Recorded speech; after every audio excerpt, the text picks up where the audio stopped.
പനിയൊക്കെ മാറിയിട്ട് എത്രയായിട്ട് ചുമയൊന്നും നിങ്ങൾക്ക് മാറുന്നില്ല, അല്ലെങ്കിൽ കഫ് സിറപ്പ് ഒന്നും കഴിച്ചിട്ട് ഒരു ഗുണവും കിട്ടുന്നില്ലേ?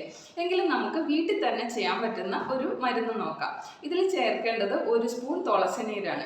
ഈ തുളസി എന്ന് പറഞ്ഞാൽ ഇത് നമുക്ക് വരണ്ട ചുമയിൽ നിന്ന് ആശ്വാസം നൽകുന്നു. അതുപോലെ ഇമ്മ്യൂണോ മോഡുലേറ്ററി വേദന സംഹാരി ഗുണങ്ങളൊക്കെ ഉള്ളതിനാൽ പ്രതിരോധശേഷിയൊക്കെ മെച്ചപ്പെടുത്തുന്നു. കഫം പുറന്തള്ളാനും വായുസഞ്ചാരം എളുപ്പമാക്കാനും സഹായിക്കുന്നു. രണ്ടാമത്തേന്ന് പറഞ്ഞാൽ 1 സ്പൂൺ ചെറുതേനാണ്. ഈ തേനിൽ ആൻറ്റി ബാക്ടീരിയൽ ഗുണങ്ങളുണ്ട്. ഇത് തൊണ്ടയിലുള്ള അസ്വസ്ഥതകളൊക്കെ കുറയ്ക്കുന്നു. മൂന്നാമതായിട്ട് നമ്മൾ ചേർക്കേണ്ടതെന്ന് പറഞ്ഞാൽ ആടലോടകത്തിൻ്റെ നീരാണ്. 1 സ്പൂൺ ആടലോടകത്തിൻ്റെ നീരാണ് വേണ്ടത്. ഇത് ചുമ വരണ്ടതാണെങ്കിലും അല്ലെങ്കിൽ കഫത്തോട് കൂടിയതാണെങ്കിലും ശമിപ്പിക്കാൻ പറ്റിയ ഔഷധ സസ്യമാണ് ഈ ആടലോടകം. ഇതിൻ്റെ ആൻറ്റി ഇൻഫ്ലമേറ്ററി എക്സ്പെക്ടോറിൻ്റെ ഗുണങ്ങളൊക്കെ നെഞ്ചിലെ കഫക്കെട്ടും മൂക്കടപ്പും ഒക്കെ ശമിപ്പിക്കുന്നു.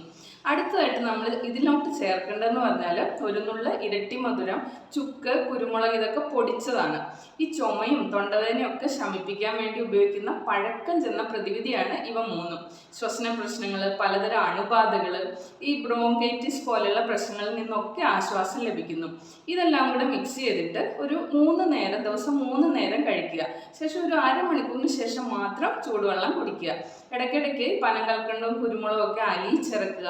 അതുപോലെ തന്നെ ചുക്ക് കാപ്പിയിൽ ആടത്തോടെ മണപ്പാക്, അതൊരു മരുന്ന്, ഒരു സിറപ്പ് ഉള്ള മരുന്നാണ്. ഇത് ചേർത്ത് 3 നേരം കഴിക്കുകയോ അല്ല ആടത്തോടെ കുടിനീര്, ആടലോടകത്തിൻ്റെ കഷായമാണ്, അതിട്ട് കുടിക്കുകയോ ഒക്കെ ചെയ്യുന്നത് പനിക്ക് ശേഷമുള്ള ചുമയിൽ നിന്ന് നല്ല ആശ്വാസം ലഭിക്കും.